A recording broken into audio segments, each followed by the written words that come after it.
Durante años, la alta cocina española fue un terreno dominado por figuras casi institucionales. Ferran Adrià, Juan Mari Arzach, Carme Ruscalleda, Martín Berasategui, todos ellos construyeron su prestigio desde el respeto al oficio, la investigación y desde una comunicación cuidadosamente contenida. Yo no estoy de acuerdo con eso. ¿Un día, sí, coño? Que no. ¿Un día?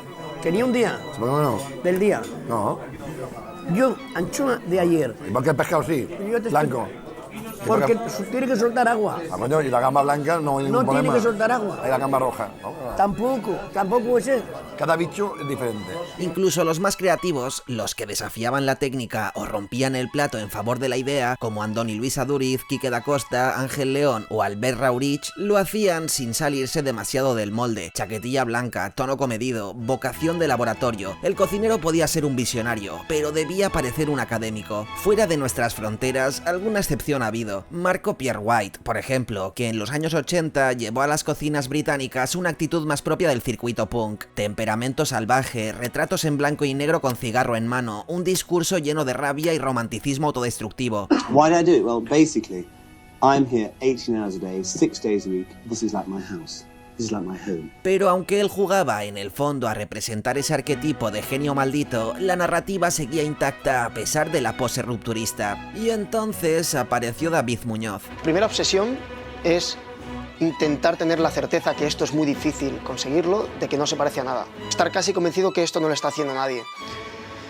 Con esto estoy absolutamente obsesionado. Sin apellido ilustre, sin una escuela francesa detrás, sin padrinos y sobre todo sin voluntad alguna de encajar. Su estética rompía con todo lo anterior, su forma de hablar también, y su cocina, para bien o para mal, se parecía poco a la de sus contemporáneos. Lo suyo no era evolución, sino una fisura. Ni chef académico ni chef de laboratorio, más bien un agitador con una obsesión muy concreta por no parecerse a nadie y labrarse, a base de fusión en los sabores, un camino propio sin descuidar hasta el último detalle de cómo era percibido. Esta es la historia de cómo un chaval de barrio convirtió su restaurante en una marca global, su cresta en una imagen reconocible y su nombre, con Z, no por error sino por estética, es sinónimo de ruptura, de cómo pasó de ser promesa a ser figura y de ahí a ser un personaje, y también de cómo ese personaje ha sido recibido con fascinación, con rechazo, con entusiasmo o con hartazgo, dependiendo del día y del plato. Entonces, ¿quién es en realidad David Muñoz? ¿Es un visionario que redefinió la cocina de vanguardia o un producto diseñado para la provocación? ¿Cuánto hay de autenticidad y cuánto de estrategia detrás de su figura?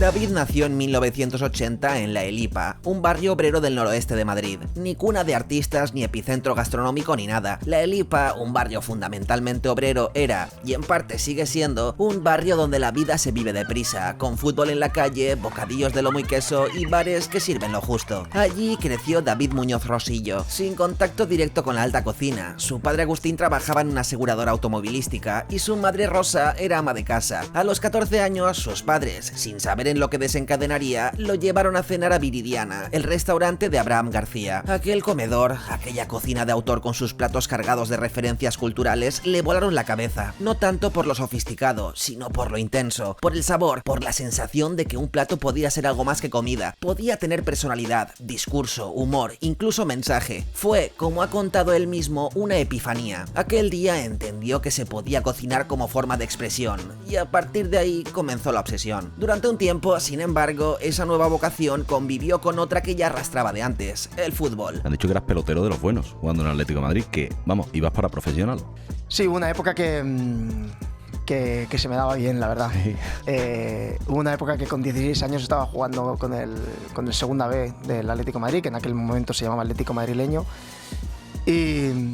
y se me daba bien. Jugó en las categorías inferiores del Atlético de Madrid, con disciplina y ambición, pero sin llegar nunca a despuntar lo suficiente. La decisión de dejarlo fue más práctica que dramática, y cuando lo hizo, se volcó de lleno en la cocina, volcando toda esa energía física que antes ponían los entrenamientos. Se matriculó en la Escuela de Hostelería de Torrejón de Ardoz, y empezó a moverse rápido, sin pausa, buscando aprender en cualquier cocina que le fuera abriendo las puertas. Pasó por locales como Balzac o Catamarán, pero su experiencia clave fue su regreso a Viridiana. esta vez como aprendiz. Allí conoció al propio Abraham García, que lo recuerda como un chaval místico, que apenas hablaba, pero que se fijaba obsesivamente en todo, como queriendo absorber todo lo que sucedía entre esos fogones. Un tipo que no pedía favores ni descansos, un chaval que trabajaba como si le fuera la vida en ello, y probablemente porque sentía que realmente le iba. O sea, yo siempre digo que a Abraham García le debo mucho más de incluso lo que él se imagina, ¿no? O sea, Abraham García para mí ha sido desde los 12 años un referente y un espejo al que mirarme.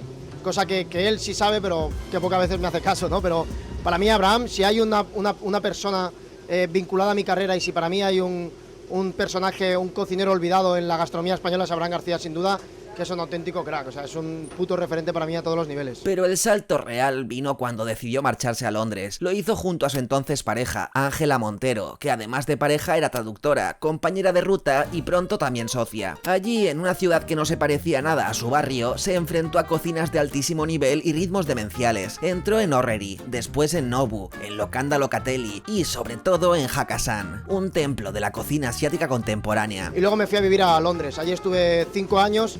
Y por allí pasé por Hakkasan, por Nobu. Londres para mí fue como una caja de Pandora. Hakkasan, hay que decir que ese restaurante que en aquella época, antes de que lo vendiera un fondo de inversión de Emiratos Árabes, era Alan Joe, que es un tipo que ha sabido aunar un poquito lo que es el talento y la pasión por la cocina bien hecha y esa componente de negocio imprescindible para que este tipo de proyectos tengan éxito, ¿no? Yo creo que Alan Joe es el referente en cuanto a los business bien hechos alrededor de la hostelería en Londres, ¿no? Lo que ocurre es que las cocinas de Hakkasan, en la parte caliente, solo podían entrar asiáticos. Y en la pastelería, los europeos. Claro, tú no eras pastelero, tenías nociones de pastelería, sí. ¿Cómo entraste en Hakkasan? Pues mintiendo. Y yo en aquel entonces en mi currículum puse que yo había sido jefe de pastelería en uno de los obradores de Oriol Balaguer.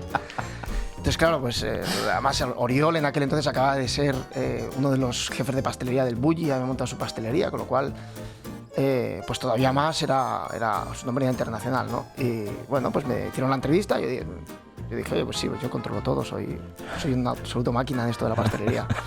Fui capaz sobre todo de aprender rápidamente lo que se hacía en ese restaurante en cuanto a pastelería. Me lo aprendí rápidamente para poder hacerlo con solvencia y tener mucho tiempo libre para mirar lo que yo quería mirar. Entonces yo estaba trabajando en la pastelería y lo único que mi única motivación era hacer bien y rápido mi trabajo para poder estar mirando lo que pasaba en la cocina caliente. Y así fue. En cada uno de ellos repitió la fórmula que había hecho en Viridiana. Trabajó duro, pocas palabras y sobre todo absorber como una esponja cada parte distintiva de aquellos locales. La precisión japonesa, la estética del emplatado, los fondos especiados del sudeste asiático, la velocidad brutal del servicio. Ese tiempo en Londres no fue solo una etapa de aprendizaje técnico, fue también el principio de una mutación. Allí empezó a cuajar algo que hasta entonces no existía, una idea de cocina que mezclaba la brutalidad con el detalle, lo popular con lo vanguardista. A su vuelta a Madrid todavía no tenía restaurante, ni fama ni nada, pero sí una carpeta mental llena de sabores improbables. David traía bajo el brazo algo que no encajaba del todo en la escena gastronómica española, y lo que quería no era adaptarse a lo que había, sino montar algo propio. Su visión era clara, con apenas 27 años ya había decidido que su cocina no sería amable ni complaciente. No buscaba el equilibrio, no buscaba virguería, buscaba el exceso. Quería sabores que golpearan, platos que contaran historias y una estética que no se pareciera nada de lo que había en ese momento. No le interesaba la elegancia, le interesaba el impacto. Así construía su idea de cocina y su presencia física también. Camiseta negra, cresta mohicana, actitud desafiante y a nivel de lenguaje más de lo mismo. Una palabra que empezaba a repetir como un mantra: canalla. No era una pose, no era una casualidad, era una fuerza de la naturaleza que tenía muy claro cómo construirse una identidad completa y rompedora. En 2007, junto a su pareja, Ángela Montero, como os decía, abrió un pequeño restaurante en el barrio de Tetuán, sin capital externo, sin padrinos, sin publicidad, con muchas ganas y lo justo para empezar, nació el primer Divershow. Contaba con pocas mesas, un puñado de empleados, una cocina diminuta y eso sí, una fe irracional en lo que estaban haciendo. En consonancia a su convicción, su nivel de implicación, como había demostrado en prácticas, era absoluto. Él y Ángela literalmente vivieron en el restaurante los primeros meses. Dormían allí, comían allí, trabajaban allí. No había margen para otra cosa. O funcionaba, no había plan B. Desde el primer primer día la propuesta fue distinta. Nada de platos tradicionales con un girito moderno, nada de trapantojos para impresionar a los críticos. Aquello era otra cosa, una cocina centrada en el sabor que cruzaba ingredientes de medio mundo. Dumplings con callos, curry con morcilla y panceta ibérica, caldos de huesos rotos, todo cocinado con una intensidad brutal y servido sobre lienzos, sobre piedras, sobre tablas de madera. Para muchos era inclasificable, para otros directamente una provocación. A ti te gusta provocar, ¿no?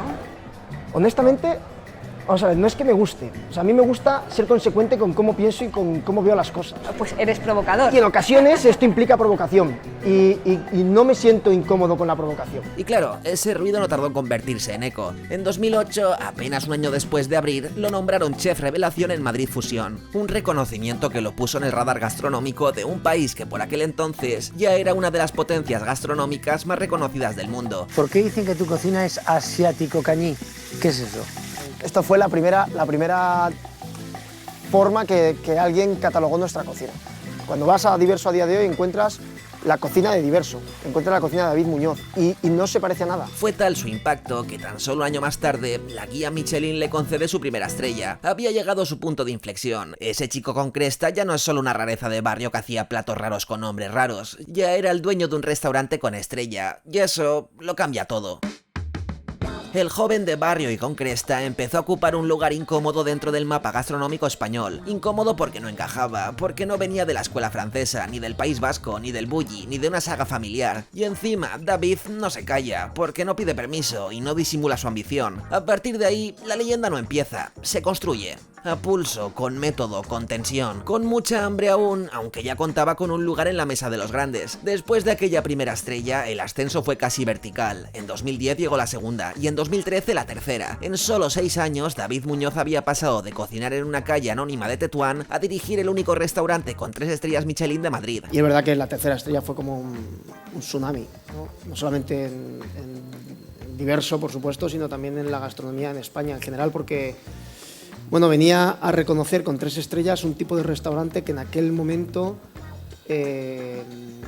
Michelin no entraba dentro de sus parámetros, por el tipo de comida, por el tipo de servicio, porque no teníamos determinados lujos que se presuponían que tenían que estar vinculados a esa tercera estrella.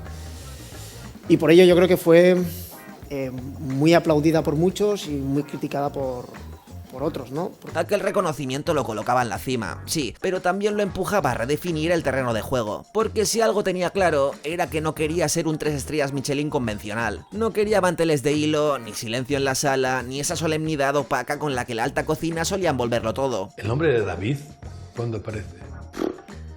No lo tengo ni claro, en realidad.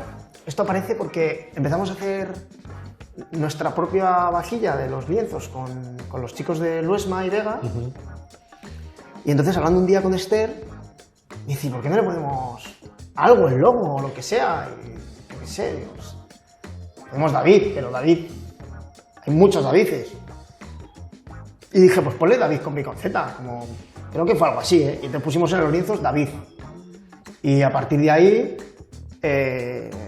pues no sé qué más fue pasando, pero ya como ya la ponían en los lienzos, pues lo empezamos a poner en otro sitio y creo que fue tan naif, de verdad, como esto. Consolidado ya como chef de culto, David decidió escalar su universo. Street Show fue su forma de democratizar el estilo, de volver a coger su propuesta, bajarla del pedestal de las estrellas Michelin y extender su concepto a un terreno más caótico y urbano. En 2012 abre el primero en Madrid, una especie de barra asiática reconvertida en laboratorio callejero. Comida servida en bolsas de plástico, cócteles con humo, camareros vestidos como en Blade Runner, sabores violentos, precios relativamente accesibles, ambiente cargado. Era la alta cocina, pero en modo rave. Y funcionó. En poco tiempo las colas daban la vuelta al edificio. Su idea transgresora no solo gustaba, sino que se convirtió en tendencia. Y ahora vamos al mimo, a consentirnos, vamos a cenar en Street Show. Y es de día, llevo el café en mano y vas a cenar, sí. Efectivamente, a Street Show, si quieres cenar, te aconsejan llegar a las 7 de la tarde, y te lo puedes tomar a risa o no. Yo ya tengo experiencia de quedarme en la puerta por no llegar a una hora prudente para coger mesa. Con ese nuevo estatus, en 2014 trasladó Divershow, su restaurante de 3 estrellas Michelin, al lujoso Hotel NH Eurobuilding, en pleno centro financiero de Madrid. En este caso es un co-branding de marcas en el cual nosotros metemos el restaurante dentro de la infraestructura del NH, pero tenemos un alquiler, es decir, la independencia es absoluta. Yo pago un alquiler y en el local hago lo que quiero, gane, pierda, lo haga mejor o lo haga peor. Entonces no es que no se metan en la creatividad, es que no se meten en ningún aspecto ni parámetro del restaurante. Y ese cambio de local fue a la vez una mejora logística y un cambio de narrativa. Allí levantó su cuartel general, rodeado de un universo visual tan extremo como su cocina. Cerdos salados colgando del techo, lienzos comestibles, humo, luces, música, todo diseñado para romper expectativas. Más galería que comedor, más instalación artística que restaurante. La estética no era un complemento, era parte del plato, parte del impacto. Ese Divershow ya no era solo un restaurante, era una experiencia escénica, un lugar que no buscaba hacer sentir cómodo al cliente, sino sacudirlo desde que cruzaba la puerta. Después de años de crecimiento vertiginoso y vida dedicada por completo al restaurante, llegó un momento en el que todo ese andamiaje personal que sostenía David Muñoz empezó a tambalearse. Su relación con Ángela Montero, compañera desde los inicios, dejó de funcionar. No fue un drama público, pero sí una ruptura significativa. No solo era su pareja, sino su socia, su jefa de sala, la persona que había dormido con él en el suelo de Divershow cuando no podían permitirse otra cosa. Separarse de ella no fue solo una cuestión sentimental, sino también empresarial, un punto y aparte forzado.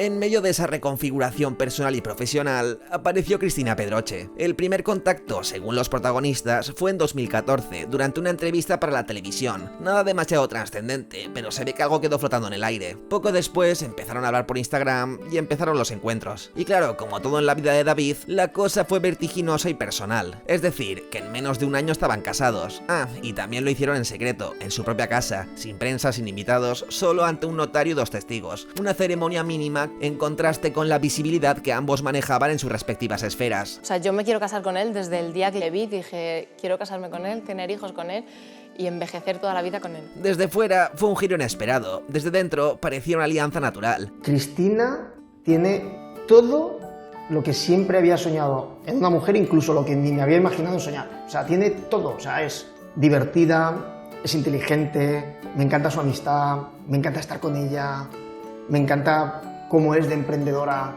me encantan las ideas que tiene, me encanta físicamente, me lo paso increíble, o sea, de verdad que es lo que ni incluso había pensado que podía existir, con lo cual es que es la verdad. Pedroche, al igual que Ángela antes, no solo entraba en su vida personal, sino también en su proyecto vital. Y lo hizo con un rol que pocos preveían, pero que acabó siendo central. Cristina tomó decisiones, gestionó redes, supervisó imagen pública. Su influencia no solo se limitó a lo afectivo, se notó en el tono, en el branding, en el enfoque comunicativo del grupo. En esos primeros años, al principio de conocer a Cristina, claro.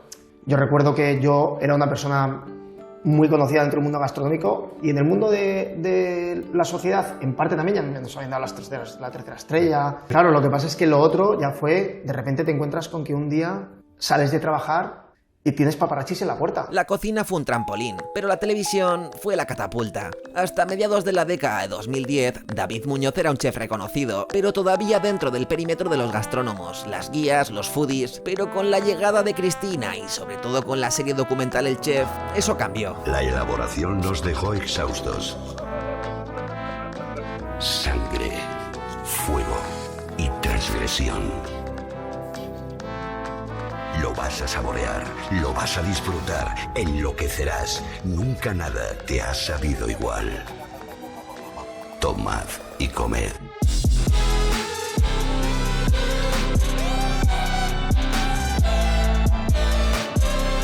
Por primera vez y desde el Canal 4, el gran público veía al cocinero desde dentro. Su carácter, su manera de presionar al equipo, su obsesión con cada detalle. El programa no lo mostraba como un genio entrañable, ni como un sabio silencioso. Lo mostraba exigente, nervioso, con frases cortantes y poco margen para la complacencia. Alguien incómodo de ver, incluso para los que lo admiraban. Aquel retrato, más que humanizarlo, vino a confirmar que David siempre fue alguien diferente y consolidó su personaje. Porque para entonces, Muñoz ya no era solo un cocinero, era una figura. De hecho, de la serie El Chef llegaron a emitir 2 temporadas. ¿Te encuentras cómodo en el personaje que eres hoy, público? Sí, porque no hay diferencia del David Muñoz privado, o sea, no hay. O sea, a nivel forma de ser pensamiento y todo no la hay, con lo cual me siento feliz con cómo soy. Empezó a aparecer con frecuencia en televisión, en entrevistas, en realities, siempre con esa mezcla de intensidad y distancia que incomoda tanto como atrae. El otro gran altavoz fue Instagram. Desde ahí proyectó no solo sus platos, sino su ritmo de vida, sus entrenamientos, sus viajes, su relación con Pedroche, sus cocinas itinerantes. Y aquí, para mí, está el gran punto de quiebre tanto del cocinero como de la persona. Con el tiempo, la fama, su nueva relación, esa sobreexposición y esa presencia constante en los medios, acabó con aquel chico que apenas hablaba, que solo trabajaba y que no buscaba la complacencia sino el impacto. Se diluyó en una figura pop más. Ya no hablaba a través de su cocina, ya no hacía falta comer en Divershow, ahora lo tenías hasta en la sopa. Eso le dio aún más poder y dinero, pero también lo convirtió en una diana andante, porque cuando todo es público, todo es juzgable, y cuando todos son gestos repetidos, todo se rutiniza y dejas de ser único por mucha cresta que lleves. Lo que antes era ruptura, ahora solo olía a estrategia. Lo que parecía espontáneo, ahora se veía calculado. Y la pregunta se vuelve inevitable. ¿Dónde queda el cocinero? ¿Qué parte de lo que vemos es real y qué parte es el resultado de años de construir un relato? ¿Cuánto se puede sostener una marca basada en el exceso sin caer en la parodia de uno mismo? Mi estética representa un poco mi forma de ser y la inconformidad de las cosas. Entonces eso también intento transmitirlo un poco en la cocina. Muñoz una vez fue un chef que rompía marcos, que desafiaba un star system académico y formal a base de punk, mucho trabajo y pocas palabras, y ahora parece más bien un personaje atrapado dentro de su propio decorado, uno que, quizás sin quererlo, ha terminado pasándose de punto de cocción de su propia figura, su cocina y su reputación. Pero bueno, que todo iba bien, el salto internacional era inevitable, y en 2016 abrió Street Show en Londres, en el exclusivo barrio de Mayfair. Durante un tiempo todo fue Oropel, prensa, celebrities, listas de espera, todo parecía ir en la dirección correcta, hasta que dejó de hacerlo. Los costes eran brutales, el Brexit descolocó a medio Londres, y el modelo no terminó de encajar. En 2020 el local cerró, y con él se fue una inversión millonaria que tardaría en recuperarse, y los problemas no se detuvieron ahí. Justo en 2020 llegó la pandemia, y Divershow tuvo que cerrar temporalmente, algo que obligó al chef de la Elipa a tener que mutar de nuevo. Lanzó GoShow, un servicio de comida a domicilio que proponía platos de autor pensados para viajar en moto y sobrevivir a una bandeja. Cocido Hong Kong Madrid, lasaña coreana, tarta de la Pedroche. David había aprendido de la experiencia de Londres y se alejó de los grandes costes, y eso, unido a su omnipresencia mediática y digital, hizo que su faceta empresarial retomara el vuelo. El proyecto, asentado en la cultura de las dark kitchens, abrió locales efímeros en Madrid y Barcelona y creció bastante rápido. Después vendría Rabio Show, un restaurante situado en el Corte Inglés de la Castellana, con su reinterpretación de la pasta y los dumplings, y más tarde había un restaurante en Dubái. Por otro lado, en 2021, 2022 y 2023, según el prestigioso ranking internacional de The Best Chef Awards, David ha sido galardonado como el mejor chef del mundo, y con este logro se ha convertido en el primer chef en la historia de The Best Chef Awards en obtener este título durante 3 años seguidos. Además, el 14 de julio de 2023, David y Cristina celebraron el nacimiento de su hija Laia. Ay, no lo sé, parece que hay algo. Parece que hay una niña, ¿verdad? Sí, una niña, sí. ¡Ay, hay una niña! Mientras tanto, su grupo empresarial se consolidaba como uno de los más potentes del país. Big Wings, la matriz de todas sus marcas, llegó a facturar más de 16 millones de euros anuales, un volumen impensable para cualquier cocinero independiente. Pero el brillo tenía su reverso. El mismo ejercicio contable que arrojaba beneficios en algunos frentes no podía escapar del todo de una deuda acumulada considerable, agravada por el cierre en Londres y la presión financiera post-pandemia. Esto supongo que explica su colaboración con Burger King, si es que al final uno no puede ir de diferente siempre. Hola de nuevo, soy David Muñoz y os presento las nuevas King David. Son completamente diferentes a lo que suelen hacer en Burger King. Sorpréndete con mis 2 nuevas recetas. También el año pasado, en 2024, lanzó la serie documental Universo David en Netflix, en la que, después de revalidar el título al mejor cocinero del mundo, se enfrentaba a la decisión de mantener su restaurante o cerrar su cocina para siempre. Spoiler, no cierra. Pero bueno, a favor de David hay que decir que en apariencia es una persona que nunca se esconde. No siempre ha sido deliberado, pero su forma de comunicar, de expresarse y de habitar el espacio público lo ha colocado una y otra vez en el centro de la tormenta. A veces por lo que hace, a veces por cómo lo dice o por no saber cuándo callarse. ¿El ego y la creatividad van de la mano? Es decir...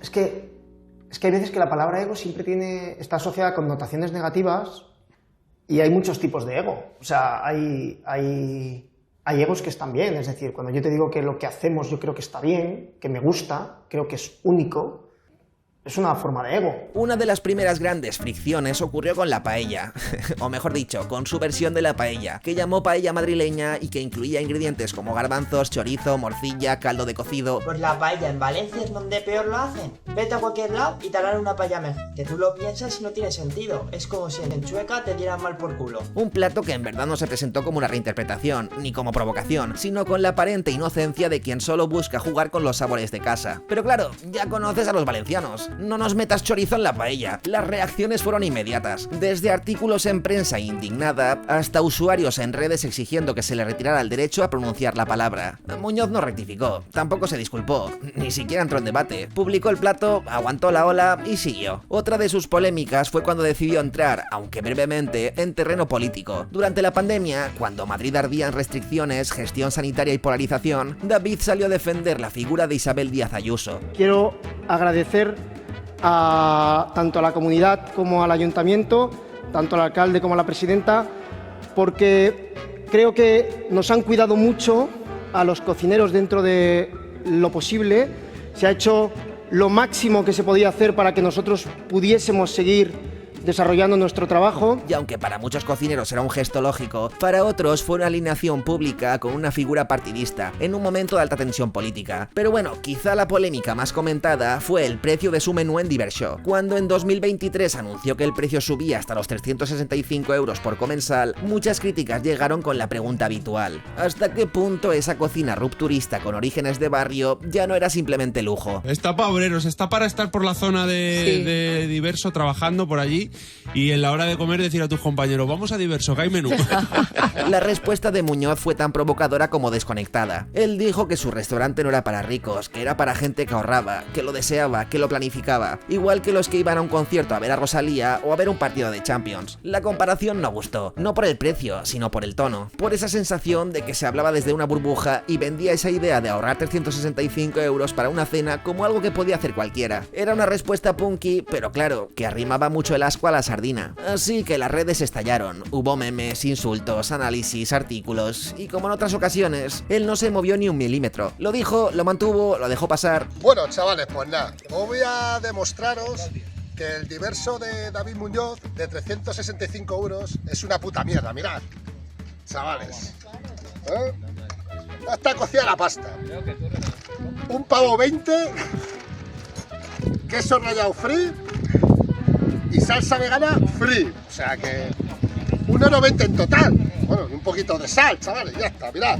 La relación con prensa tampoco ha sido fácil, se le nota incómodo según en qué entrevistas, especialmente si no controla el formato. Elige medios, controla narrativas, evita preguntas incómodas, no le gusta explicar lo que hace, tampoco disimular el desdén hacia ciertos periodistas gastronómicos. Todo esto ha alimentado una imagen que para algunos es valentía y para otros arrogancia pura. El chef que no negocia, que no se adapta, que no busca gustar, pero también el chef que se repite, que cada vez que habla parece encender la misma mecha y que empieza a generar, a partes iguales, admiración y hartazgo.